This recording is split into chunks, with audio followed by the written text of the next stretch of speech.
होश में रहो, समय आने दो। कर्म अवश्य में भोक्तव्यम, तुम्हें भुगाएगा, रो नहीं पाओगे, रो नहीं पाओगे।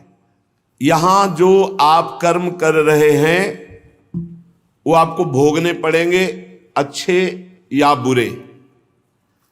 बिना भोग के ये नष्ट नहीं होते। एकमात्र उपाय है, जैसे आपको वकीलों के द्वारा प्रमाणित कर दिया गया कि यहां के वकील है चित्रगुप्त, पूरी सीन सहित आपकी चेष्टाओं को अंकित किया जाता है, वो आपके मन में है, आगे प्रसंग आएगा। और जज हैं यमराज, धर्मराज जी, और दंड अधिकारी हैं यमदूत, और दंड विधान जहां होता है उसे कहते हैं नरक। तो जैसे यहां जज ने कानून से अपराध करने वाले को दंड दे दिया, जाओ तुम्हें फांसी की सजा, राष्ट्रपति का अधिकार है, वो पूरा माफ कर सकता है। ऐसे ही राष्ट्रपति हैं भगवान श्री हरि। अहम त्वाम सर्व पापेभ्यो मोक्षयिष्यामि मा शुचा। अगर शुभ अशुभ कर्मों से बचना चाहते हो तो एकमात्र उपाय भगवान की शरण में होकर नाम जप करो, अन्यथा अवश्यमेव भोक्तव्यम कृतम कर्म शुभाशुभम। सुमति जी अपने पिताजी को बता रहे, यमदूत ने कहा महाराज, मृत्यु लोक में मनुष्य जो पुण्य और पाप करता है बारी बारी से उसे भोगना पड़ता है। बहुत ध्यान से सुनोगे तो आपको बड़ी सावधानी प्राप्त हो जाएगी। जो छोटी मोटी गलतियां आप हंसी खेल में करते हैं वो भी आपको दंड भोगना पड़ेगा।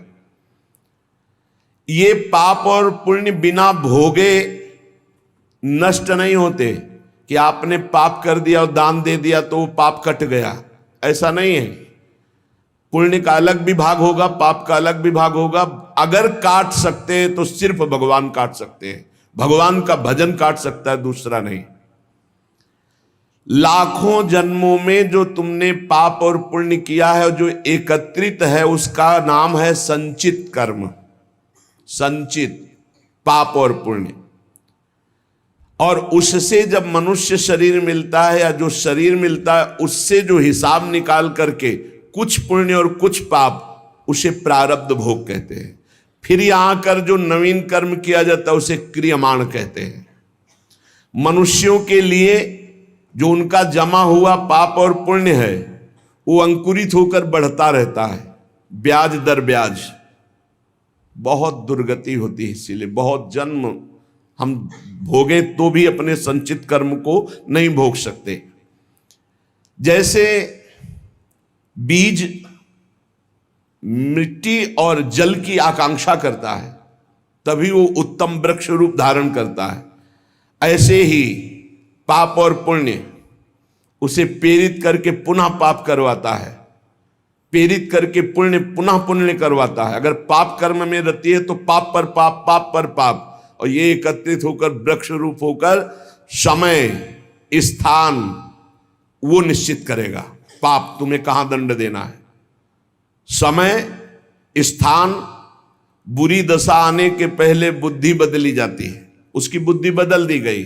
आप ना आवे आप पर ताई तहां ले जाए, वो वहीं ले जाएगा, उसी स्थान पर मारा जाएगा, उसी स्थान पर जो दंड उसे मिलना मिलेगा। जैसे आपने छोटा पाप किया तो आपके चलते समय पैर में कांटा चुभेगा और दुख होगा।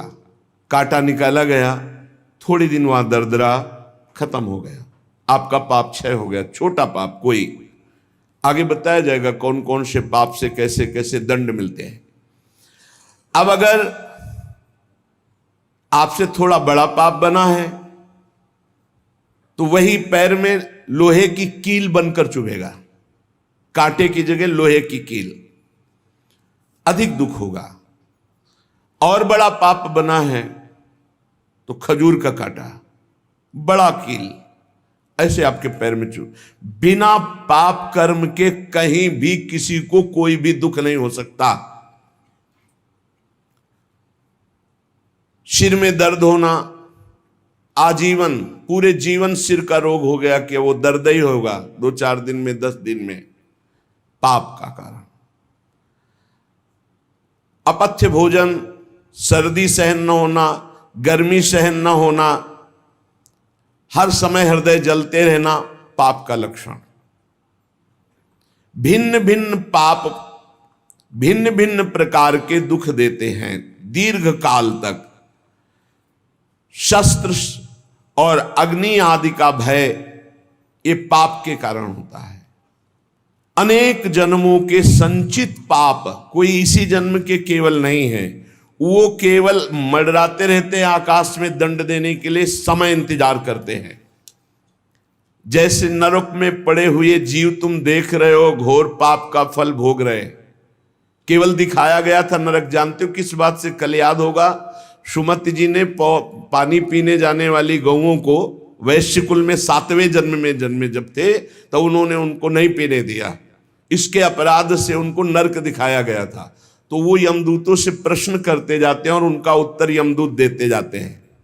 ये जो तुम देख रहे हो तड़पते हुए जीवों को नरक में, महापापी लोग हैं, अपने पाप का फल भोग रहे हैं। जब कोई पुण्यात्मा होता है तो स्वर्गलोक में जाता है, देवताओं के साथ रहता है, गंधर्व उसका गुणगान करते हैं, अप्सराओं का नाना प्रकार से सुख उठाते हैं। और जब पुण्य भोग क्षीण हो जाता है तो फिर यहां आकर के मनुष्य लोक में अपने कर्मानुसार जन्म लेते हैं। राजन, ये जो तुमने पूछा कि किस किस पाप से पापियों को कौन कौन सा नरक में दंड मिलता है, वो मैं बतला रहा हूं। जो नीच मनुष्य कामना और लोभ के वशीभूत होकर दूषित दृष्टि से हर स्त्री को भोग भाव से देखता है, जिसको देखता है बस काम भाव से देखता है। बोले जो दुष्ट दूषित भाव से माताओं बहनों को भोग दृष्टि से देखता है, तो यहां बड़ी बड़ी चोंच वाले वज्र के समान जिनकी चोंच ऐसे गिद्ध बार बार हजारों वर्ष उनकी आंखों को नोचते और खाते रहते हैं। वो आंखें बार बार होती रहती हैं, बार बार निकालते। यही वहां है कि मरना नहीं है। उनकी दोनों आंखों को वज्र तुल्य नरक के पंछी बार बार निकालते हैं और खाते हैं, और उनके पुनः नए नए नेत्र उत्पन्न हो जाते हैं। इस पापी को पलक झपकने तक के लिए विश्राम नहीं मिलता, निमिष तक के लिए कि थोड़ा चैन मिल जाए, महान दुख होता रहता है। हजारों वर्ष तक उसको इस नेत्र दर्द पीड़ा भोगनी पड़ती है। और फिर जब मृत्युलोक में जन्मता है तो नेत्र रोगी पैदा होता है। वो यहां पैदा होगा नेत्र रोगी, या नेत्र ही नहीं है या नेत्रों में दिखाई नहीं दे रहा, कई तरह के व्यवधान, जिन्होंने नेत्रों का दुरुपयोग किया। अब जिन लोगों ने, जिनको तुम देख रहे हो इनकी जबान काटी जाती है, बार बार जबान नोची जाती है, ये वही लोग हैं जो शास्त्र का गलत उपदेश किए हैं, गलत अर्थ किए हैं, अपनी वासना की पूर्ति के लिए शास्त्र का गलत प्रयोग किए हैं, जो किसी को गलत सलाह दी है तो इनकी जबान बार बार छोटे छोटे हिस्से में तलवार से काटी जाती है। शास्त्र का उल्टा अर्थ बताया, उसकी जबान को वहां हजारों वर्ष काटा जाता है। खिलवाड़ नहीं, प्रश्न उत्तर कर देना। अगर आपका उत्तर गलत है तो आप नरक जाएंगे। प्रश्न करता तो आप पर श्रद्धा करके पूछ रहा है और आपने मनमानी उत्तर दे दिया और वैसा आचरण कर दिया तो उसको पाप नहीं लगेगा, पाप आपको लगेगा क्योंकि आपने आदेश किया है और आपकी दुर्गति हो जाएगी। इसीलिए अनाधिकारी को जब जनक जी महाराज विदेह राज ने पूछा, निमि जी ने नवयोगेश्वरों से कि मैंने यही प्रश्न कर्म के विषय में सनकादि से पूछा था, वो मौन थे, कोई उत्तर नहीं दिया, क्यों? तो बोले उस समय आपका ज्ञान जागृत नहीं हुआ था, आप उस समय अनाधिकारी थे, कर्म का बड़ा सूक्ष्म विषय होता है, इसीलिए वो मौन थे। ऐसा नहीं कि हर प्रश्न का उत्तर फटाक से दे दे, और वो गलत है अगर उत्तर तो शास्त्र सम्मत नहीं है तो उत्तर देने वाले को नरक का दंड मिलेगा, उसकी जबान हजारों वर्ष वहां काटी जाएगी। जो शास्त्र का गलत अर्थ करता है, जो शास्त्र को अपनी वासना पूर्ति के लिए घुमा करके बोलता है, जो किसी को बुरी सलाह देता है, उसकी जबान यहां काटी जाती, जो देख रहे हो। और हे सुमति जी, जो वेद की निंदा करते हैं, देवताओं की निंदा करते हैं, संतों की निंदा करते हैं, वैष्णव की निंदा करते हैं, गुरु की निंदा करते हैं, गुरु पर दोष दृष्टि करते हैं, गुरु को वक्र दृष्टि से देखते हैं, क्रोध दृष्टि से, उन सब को यहां भयंकर वज्र तुल्य वाले जिनकी चोंच है, ऐसे पक्षी गिरा गिरा करके उनके अंगों को नोचते हैं, जबान, आंख और उनके शरीर के अंगों को। जितने निमेष तक उनके द्वारा ये जिह्वा जनित पाप हुआ है, उतने 1000 वर्ष तक उनको पक्षी नोचते हैं। जो नराधम बिना दोष के दो मित्रों में फूट डाल देते हैं, एक दूसरे की चुगली करके, पिता पुत्र स्वजन में भेद पैदा कर देते हैं, और जो पुरोहित, बहुत ध्यान देने योग्य बात, अनुष्ठान का संकल्प लेता लेकिन अनुष्ठान पूर्ण नहीं करता, जजमान को क्या पता।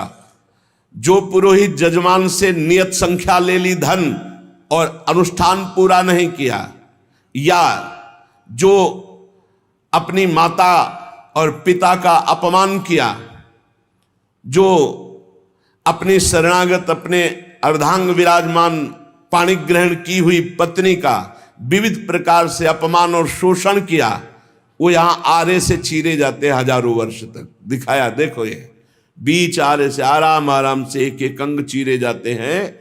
उस पुरोहित को भी दंड मिलता है, उस पुत्र को दंड मिलता है जो माता पिता का अपमान, उस पति को दंड मिलता है जो पत्नी का शोषण, उस पत्नी को दंड मिलता है जो पति से छल करती है।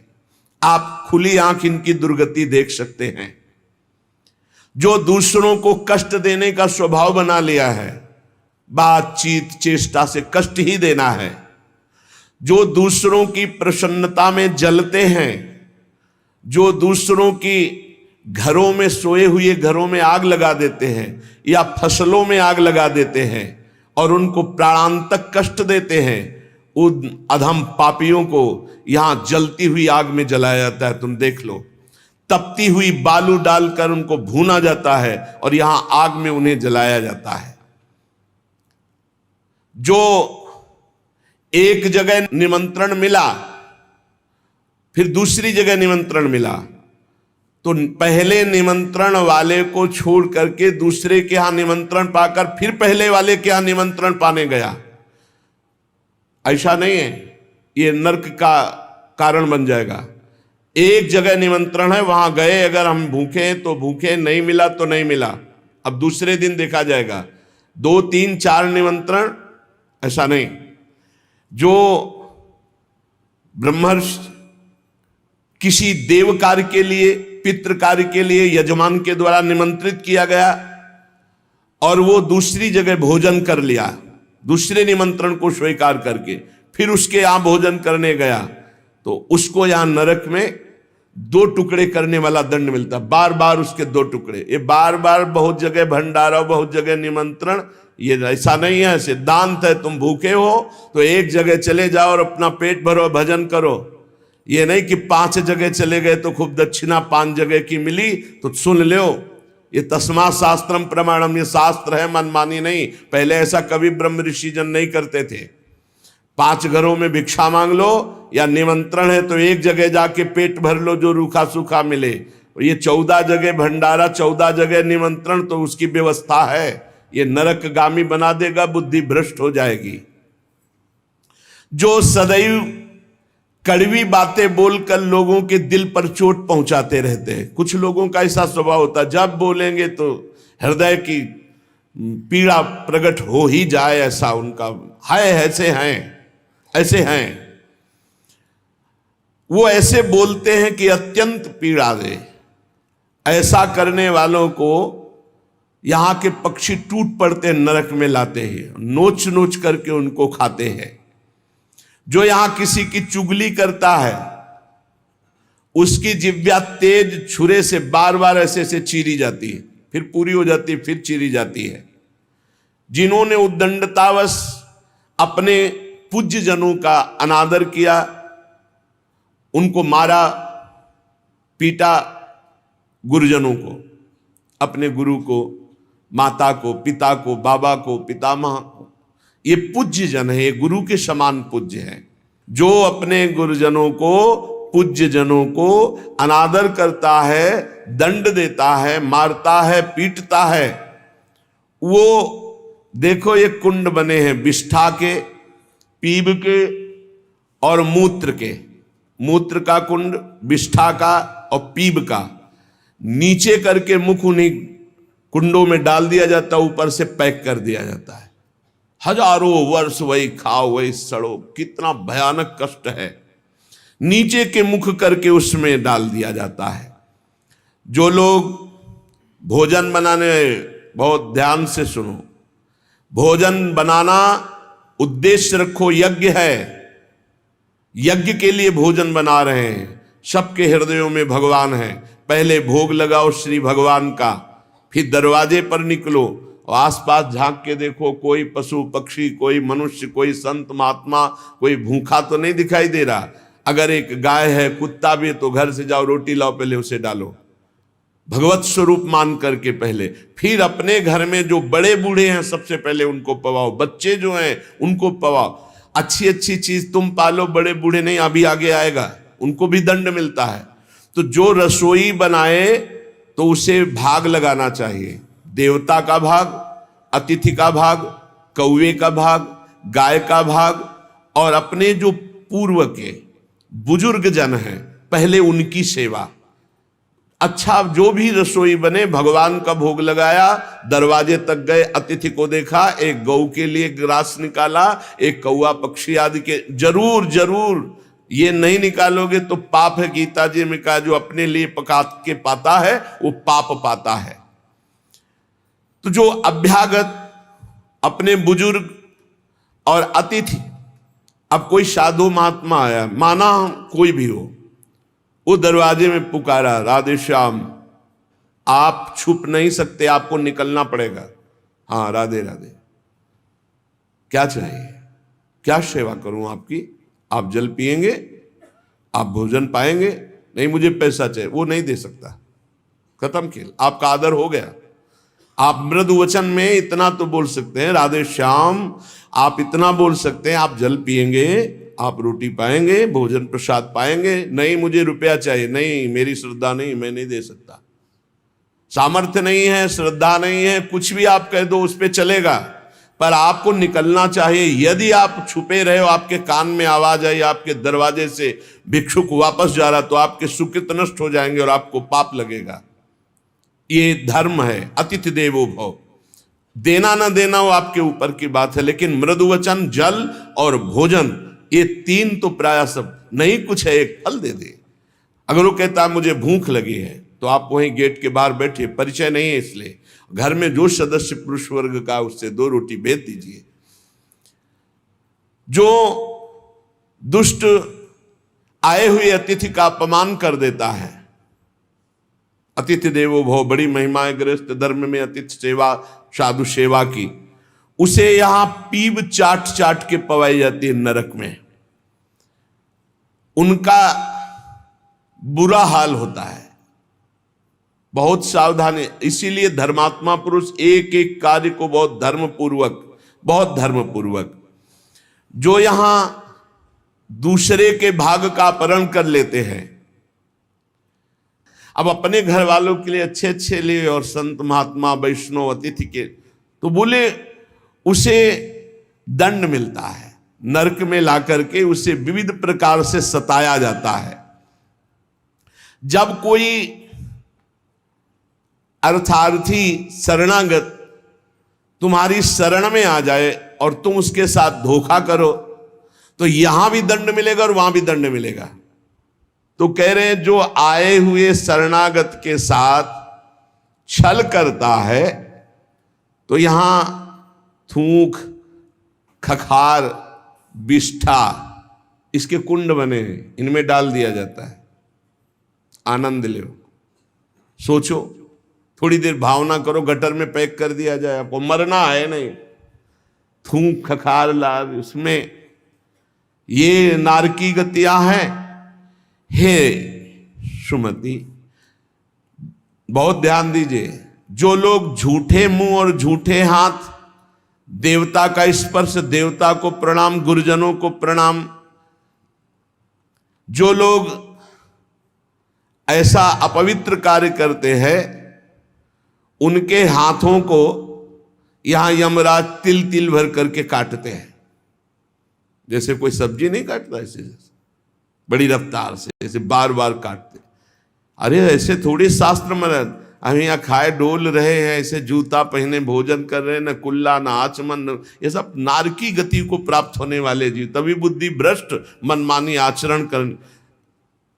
पहले जानते हो गांव में कैसे पंगत पवाई जाती थी, सबके चरण धोए जाते थे। आप महाभारत में पढ़िए, राजसू यज्ञ में जितने राजा आए थे सबसे अग्र पूजा भगवान की हुई, लेकिन भगवान ने सेवा ली थी सबके चरण धोने की। कितना पवित्र व्यवहार था, शास्त्री। पट्टी बिछा दी, चरण धो दिए, हाथ धुलवाए, कुल्ला करवाए, सब बैठे, सबके तिलक पूजन, और सबका फिर वो पत्तल, दोना, सकोरा, ये पवित्र है। ये होटलों में जो खाते हैं ना, वहां रज लगा के थोड़ी धोते हैं, ऐसे मारा पानी पाइप से, बस वही रुमाल हजारों में फेर दी। अब मतलब किसको है, जब वो कौन सा भोजन कहते हैं जिसमें सब ऐसे ले लेकर पाते हैं। हाँ, अब हमें तो कहना भी नहीं आता। अब सोचो उसमें वही शराब पिए हुए व्यक्ति खा रहा है, उसी से आप ले रहे, उसी से जो जो मना। अब वो पाया फिर लेने का मन, फिर कोई रोकने वाला है, वहां कोई खड़ा है नहीं, सब रखे बोले ये वीआईपी लोग हैं। वीआईपी लोगों की वीआईपी व्यवस्था है, समझ लीजिए। जो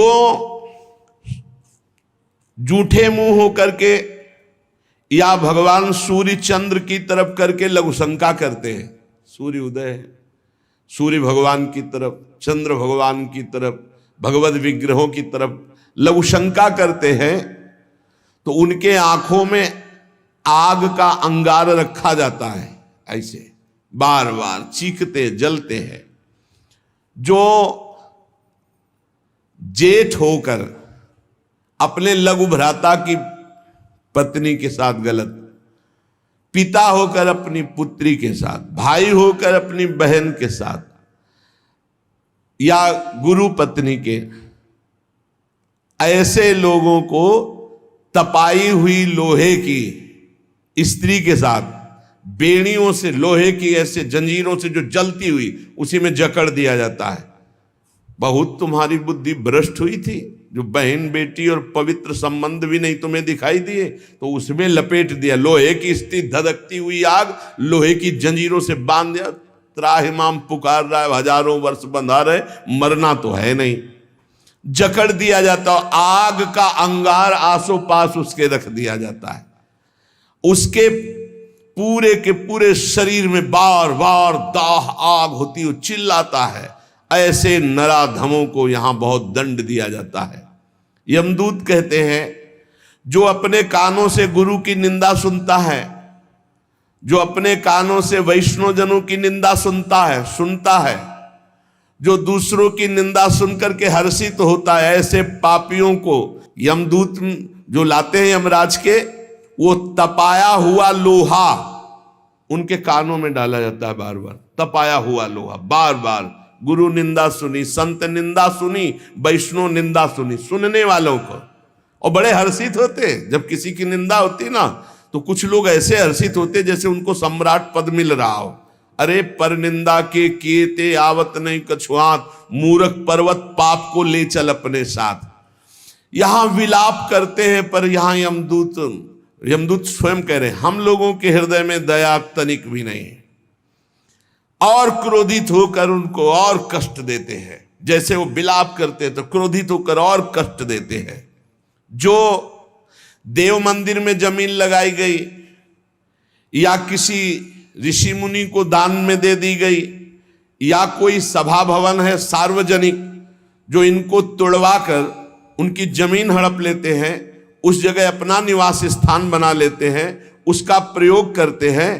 यहां यमदूत उन्हें ला करके धीरे धीरे उनके शरीर की खाल उदाड़ते हैं। पूरी उधल गई, फिर शरीर में नई खाल, फिर धीरे धीरे होश में ये नहीं कि देवालय की लगी हुई संपत्ति का प्रयोग कर लिया या देवालय को विध्वंस कर दिया या सभा भवनों को विध्वंस करके अपने लिए अपना कब्जा, तो फिर ये वो चीखते चिल्लाते पर यहां दया नहीं है। जो गौ के स्थान में, पवित्र स्थान में जल में मल त्याग करते हैं, जैसे नदी है, कोई सरोवर है या गौशाला है या देवालय है, उसकी सीमा में मल त्याग करते हैं। यहां के बड़े बड़े कौवे जिनकी लंबी चोंच होती है, उनकी गुदा द्वार से आते खींचते हैं बार बार, बहुत होश में। ये शास्त्र सुने नहीं जाते, इसलिए मनमानी पापाचरण होते हैं। जो जहां मनाया वहां, जो अपनी कन्या को रकम दे के बेचते हैं, बेचना होता है कि हमको इतना ऐसा, एक से बेचा फिर दूसरे के साथ बेचा, उसको यहां लाया जाता है और उसके शरीर में बड़े बड़े घाव किए जाते हैं और फिर नमक की नदी है, उस नदी में डाल दिया जाता है।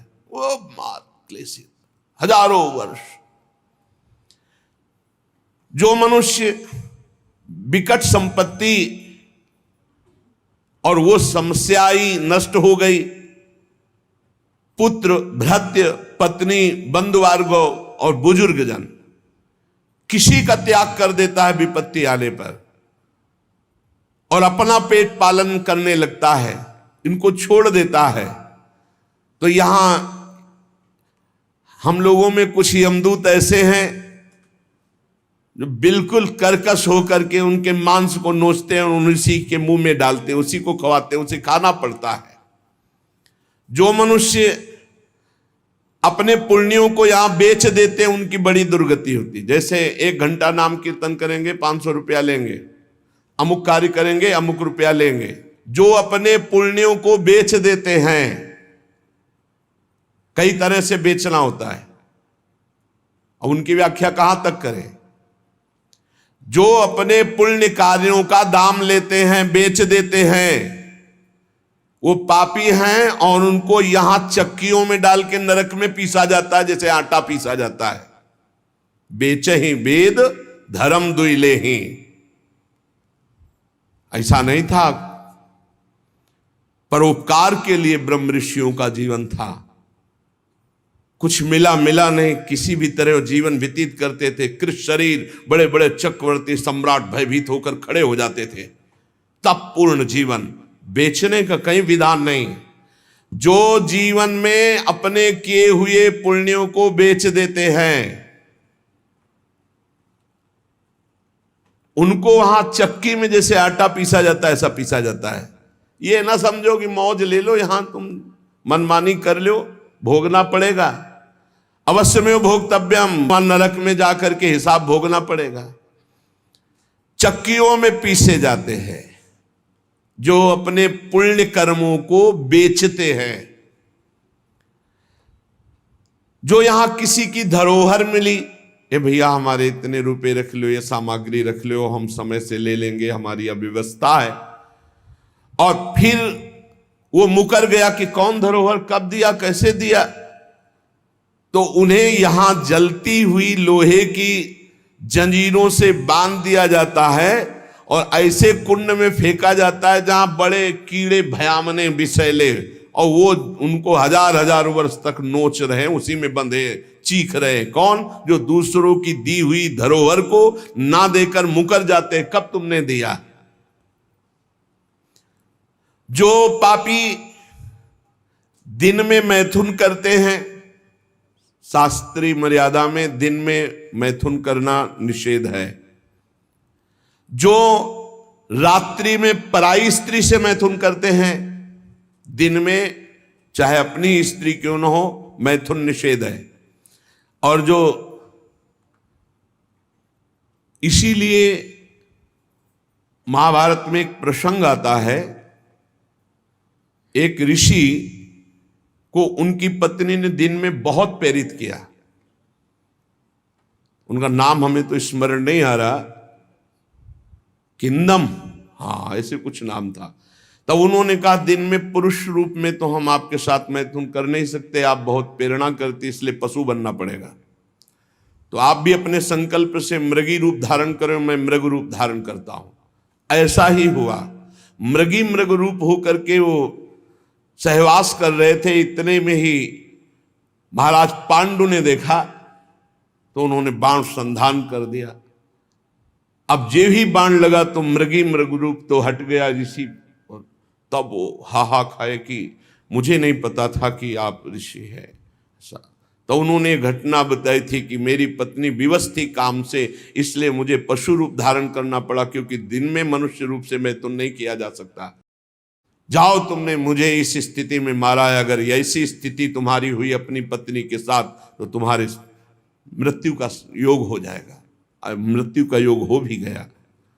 तो जो दिन में अपनी स्त्री से या रात्रि में पराई स्त्री से, वो यहां पापी जन लाए जाते हैं, बहुत गहरा कुंड है जो खोपड़ी के बल उसमें छोड़े जाते हैं, और लोहे के बड़े बड़े नीचे कांटे लगे हुए हैं, पूरा बिंध जाते हैं, फिर निकाले गए, फिर फेंके। अरे भाई होश में, जैसी थरिवंश नरक गति दुर्भरी हम द्वारे कटियत नक्षी के। और जो सदैव नई नई भोग प्रवृत्ति के लिए नवीन नवीन स्त्रियों को फंसाते रहते हैं और उनसे सहवास करते हैं, तो यहाँ एक बहुत बड़ा वृक्ष है सेमर का जैसा, और उसमें बहुत ही विषैले कांटे हैं। उस पापी को उसमें जबरदस्ती खींचा जाता है, बार बार नीचे बार बार ऊपर, करो आलिंगन। अधिक मात्रा में वो खून से लथपथ होकर, जहरीले कांटे लगने से व्याकुल होकर त्राहिमाम पुकारता है। जो लोग पराई स्त्रियों को फुसलाकर उनके सतीत्व को नष्ट करते हैं, जो लोग अपने धन के घमंड में आकर गुरुजनों को नीचा दिखाते हैं, जो लोग अपने गुरुजनों के प्रति रोष दृष्टि रखते हैं, उनको यहां लाकर जैसे चटनी पीसी जाती शिला में, ऐसे बड़ी बड़ी शिलाओं से उनको पीसा जाता है। यमदूत सुमति जी को बता रहे हैं, और वो बहुत कष्ट पाता है। ये यमलोक बड़ा दुखमय है, दिन रात यहां व्यथा ही व्यथा है। जो जल में मूत्रते हैं, कुल्ला करते हैं, थूकते हैं, विष्ठा करके सोचते हैं, बोले ऐसे लोगों को यहां थूक, विष्ठा और मूत्र से भरे हुए दुर्गंध युक्त नरक के कुंडों में डाला जाता है। अरे ऐसा थोड़ी, साष्टांग दंडवत करो यमुना जी गंगा जी में, और अपने घर से शौच आदि क्रिया करके। यदि नहीं ऐसा तो पात्र में लो और जल पियो पहले, और फिर दूर जा करके बहुत दूर शौच आदि होकर मिट्टी से ही हाथ और सब पात्र मार्जन करके फिर आओ, फिर पात्र मार्जन करो, फिर जल लो और दूर जा करके कुल्ला। ऐसे पवित्र, जैसे गंगा किनारे भ्रमण करने वाले संत जन हैं तो सारी दिनचर्या गंगा जी से होती, पर बड़ी सावधानी से होती। ऐसा थोड़ी कि सोच लिया जाकर गंगा जी, ऐसा नहीं। जो इस लोक में दूसरे का मांस खाते हैं, बहुत सावधानी से दुर्गति होती, पक्का दुर्गति होती है। मांस खाने वाले ध्यान से सुन ले, पूर्व में जो किसी भी पशु का मांस खाते हैं उनको तो पहले नरक का दंड मिलेगा, फिर वही पशु बनेंगे, वैसे काटे जाएंगे। और जो ज्यादा पशुओं का मांस काट के खाते हैं तो उनके घर में घटना भी हो जाती है, कोई न कोई विनाशकारी घटना घटेगी कि इन मांस खानों वालों के परिवारों का बहुत बुरी तरह नाश होगा। और जब ये मरेंगे तब नरक जाएंगे, और फिर जब जन्मेंगे तब ये फिर वही बकरा बकरी बनेंगे, काटे जाएंगे। होश में रहो, समय आने दो, कर्म अवश्य में भोक्तव्यम, तुम्हें भोगाएगा, रो नहीं पाओगे, रो नहीं पाओगे। जो यहां दूसरों के मांस को खाते हैं तो बड़े बड़े हाथियों से उनको पहले कुचलाया जाता है, चिरवाया जाता है, फिर कोल्हू में पेरा जाता है। बढ़िया आनंद लो। यहां जो कर रहे हो इसका बहुत लंबा हिसाब होगा। लोग सोचते हैं कि ये गप है, ये 5 मिनट में हिंसा की आजीवन कारावास, लाखों जुर्माना।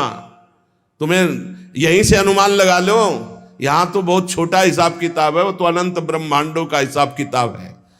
आप विद्धास्तु यैर्वेदा वन्यास्य हिताग्नि भी ता इमे शैल श्रृंगाग्रात पात्यंदे धा पुनः पुनः। जो अपने पूर्वजों को पिंडदान नहीं देता, हवन नहीं करता, शास्त्र मर्यादा के अनुसार नहीं चलता, जो बिना पाणी ग्रहण किए व्यभिचार करता घूमता रहता है, ऐसों को बड़े बड़े ऊंचे पर्वत से नीचे खोपड़ी के बल फेंका जाता है, और जब नीचे गिरता है तो बड़ी बड़ी विषैली चींटियां चिपक जाती हैं और काटती है। अब और सावधानी की बात, जो पापी पुरुष के द्वारा दिया हुआ दान लेता है, स्वीकार करता है, पापी होश में ये रुपए की गड्डी नरक पहुंचा देगी। जो पापी पुरुषों द्वारा दिया हुआ दान लेते हैं, चाहे वो यज्ञ कराने के लिए, चाहे वो किसी भी कार्य के लिए, उन मनुष्यों को पत्थर के भवन में छोटे से ऐसे गैसील, बिल्कुल गैस ऐसी जहरीली, उसमें कीड़े की तरह उन्हें बंद कर दिया जाता, बाहर से कोई वायु नहीं, बंद। अब कितने हजार वर्ष, कितनी घबराहट है। अब सोचो, पत्थर के छोटे छोटे ऐसे भवन, उनमें गैस भरी हुई जहरीली, उसमें बंद कर दिया गया। दशांश लिया जाता धर्मात्मा पुरुष का, दशांश दान है धर्मात्मा पुरुष का, 100 मेहनत से कमाए। अब अगर तुम 10 रुपए दान कर दोगे तो बहुत बड़ी बात हो जाएगी। एक गरीब आदमी बड़ी मेहनत से अपना पेट पालता था, तो एक किसी व्यापारियों के संग में था। तो सब व्यापारी बड़े बड़े अपने अच्छे पदार्थ भोजन के, वो खिचड़ी लाया था घर से, कहीं यात्रा में था, उसका नाम भोला भी था। भोला एक किसान आदमी, तो अपनी थाल में रख के पानी भरने के लिए गया, इतने में कुत्ता आ गया। एक कुत्ता खा, वो दूर बैठ गया, कुत्ते को खा गया। सब व्यापारी उसका मजाक उड़ा रहे थे। फिर अपनी थाल ली, मांझ करके रख दिया, और जो जल था उसी को पी लिया। रास्ते में जा रहे थे, एक भयानक ब्रह्म राक्षस प्रकट हुआ। अलग अलग कोटि के प्रेत भी होते हैं, अब तो सबके होश उड़ गए। भोला एकदम सीधा आदमी था। ब्रह्म राक्षस ने कहा सबको मार देंगे हम व्यापारियों। तो भोला ने कहा शुरुआत हमसे करो। तो उनका तुम्हारे ऊपर तो हाथ नहीं उठा सकते। क्यों? क्योंकि तुमने कभी बेईमानी नहीं की, धर्म से कमाए हो, और आज तुमने इतना बड़ा पुण्य किया कि भूखे थे, अपनी मेहनत की कमाई की खिचड़ी कुत्ते को खाने दिया।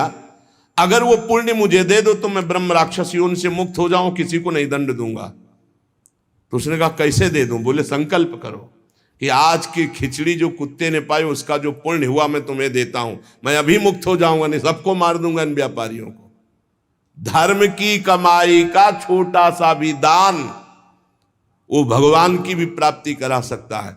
दशांश धर्म के दान को कहा गया है, मेहनत की कमाई का फिर दशांश दान कहा गया। पाप कहीं दान नहीं होता, पाप कहीं दान नहीं होता, उसका विधान फिर ब्रह्म ऋषि बताते हैं कि आज तक किया, अब कभी पाप नहीं करेंगे, अब क्या करें, तो फिर उसका विधान वो बता देते हैं। ऐसा नहीं कि पाप करते जाओ, दशांश देते जाओ तो बुद्धि भ्रष्ट होती चली जाएगी। जो ये बहुत बड़ा अपराध है, उपकार करने वाले का अपकार कर देता है। कृतज्ञता, कृतज्ञ होना चाहिए। आपके लिए किसी ने उपकार किया, आपको आपका हित किया, आपके संकट में सहयोग किया, तो जीवन भर वो जब दृष्टि में आ जाए तो थोड़ा कृतज्ञ होना चाहिए। ऐसा नहीं कि उसका अपकार कर दो। जैसे गुरुदेव ने मंत्र दिया, उपासना दी, तुम्हारा उपकार किया। खोटी बुद्धि वाला जो कृतज्ञ नहीं रहता, उसको यहां तप्त कुंभ नामक नरक में गिराया जाता है। ये बहुत दुख देने वाला है, ताप ही ताप। और इसमें 80 पत्रवन नरक में जैसे तलवारें हैं, ऐसे किनारे किनारे तलवारें हैं। जिधर ये होता उधर तलवार घुसती, बार बार इसको पीड़ा होती है। फिर उसे अगले कालसूत्र नामक नरक में डाला जाता है। विश्वासघाती, गुरुद्रोही, मित्रद्रोही, इनका उद्धार बहुत मुश्किल होता है। ये यहां नरक में भोग करके भी जब जन्म लेते हैं तो कोढ़ी, दुष्ट स्वभाव वाले, सर्प आदि ऐसी योनियों को प्राप्त होते हैं। यहां जो किसी का सोना चुरा लेते हैं, यहां जो शराब पीते हैं, उन महापापियों को यहां लाया जाता है, और जो शराब पीते हुए गला हुआ लोहा उनको पिलाया जाता है। ए भैया, शराबी जो पिए हो तो बंद कर दो आज से, नहीं आगे इंतजाम कुछ और है। हाँ, जलता हुआ लोहा पिघलता हुआ पिलाया जाएगा, मरोगे है नहीं, बहुत होश में। स्वर्ण की चोरी करने वाले को वैसे ही स्वर्णिम आग के ऊपर फेंक दिया जाता है, भुनो सारे। यहां कोई मानता नहीं, कहते सब झूठ है, भोगोगे तब पता चलेगा तुम्हें। और ऐसे लोग जब नरक से लौटते हैं तो उनको यहां भारी भारी घृणित बीमारियों से पीड़ित होना पड़ता है। राजन, जो नीच, अपवित्र, पापी पुरुष है, वो जब दूसरों से दान लेता है तो नरक में जो बताया गया वो भोग भोगता है। यहां जन्म लेता है गधे का, गधा बनता है। 2 ईंट देखते रहो आराम से। किसको? जो पतितों से, पापियों से दान लेता है, वो न ऊपर तो सुना दंड, और जब मृत्यु लोक में जन्मेगा तो वो गधा बनेगा। चाहे कोई भी हो, तैयार रहो पीठ मजबूत करके ढोने के लिए भार। जो अधिकारी नहीं है, पतित है, उससे जो पैसे के बल से पूजा करवाता, यज्ञ करवाता है, उस द्विज को जब नरक जाके पहले भोगेगा और फिर लौटेगा तो विष्ठा का कीड़ा होना पड़ेगा। जो पैसे के बल से पतितों को भी, हाँ आओ पूजा कर ले, आओ यज्ञ करवा देते हैं तुम्हारी, नहीं, पहले जजमान का परीक्षण होता है, अधिकार होता है। ऐसे द्विज को नरक से लौटने पर विष्ठा का कीड़ा होना पड़ता है। जो अपने गुरुदेव के साथ छल करता है, अहंकार करता है, कपट करता है, उसे पागल कुत्ते की योनि मिलती है। उसे नरक भोगने के बाद पागल कुत्ते की योनि मिलती है। जो गुरु की संपत्ति का अपहरण कर लेता है, मनमानी आचरण करता है, तो उसे यहां यही दंड मिलता है, अर्थात कुत्ते की योनि प्राप्त होती है। जो अपने माता पिता वयोवृद्ध का अपमान करता है, कटुवचन करता है, उसे यहां पक्षी की योनि प्राप्त होती है। जो बीमार रहता है हर समय, पक्षी, कष्ट से युक्त पक्षी की योनि। जो अपनी भाई की स्त्री का गलत भाव, तो वो कछुए की योनि प्राप्त होता है, बड़ा कष्ट में जीवन उसका व्यतीत होता है। जो यहां अपने मालिक के साथ दगाबाजी कर देता है, वो बंदर की योनि को प्राप्त होता है। जो दूसरे की धरोहर हड़प लेता है तो नरक भोगने के बाद वो नाली में कीड़ा बन करके रेंगता है। जो दूसरों के दोष देखता रहता है, वो नरक भोगने के बाद यहां अंधा पैदा होता है, आंखों से अंधा पैदा होता है। जो अपने मित्र या अपने प्रियजनों के साथ विश्वासघात करता है, वो मछली की योनि हजारों बार जन्म लेता है।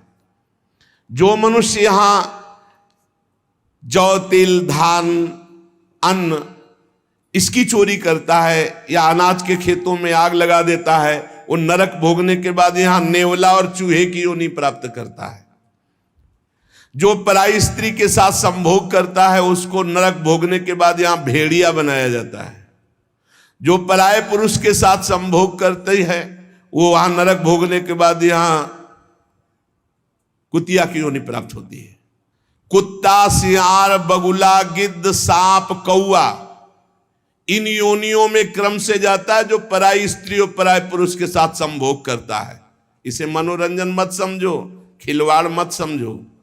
जो खोटी बुद्धि वाला पुरुष अपने बड़े भाई की पत्नी जो मां के समान है उसके साथ बलात्कार करता है, वो नरक भोगने के बाद कामी नाना प्रकार से बीमार पशु योनियों को प्राप्त होता है।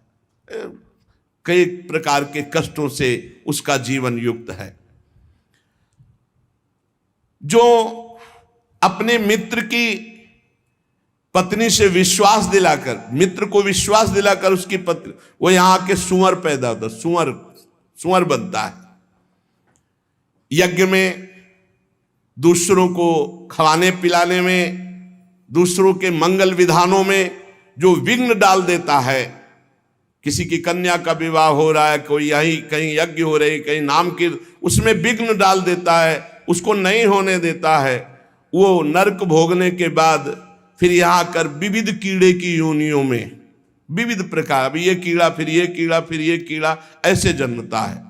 जिसने देवता या ब्रह्म ऋषि उनको ये बोल दिया कि मैं ये दूंगा, आपको ये दूंगा, और फिर नहीं दिया, कर्जा है तुम्हारा, ऐसे नहीं बोलना चाहिए, ऐसे नहीं बोलना चाहिए।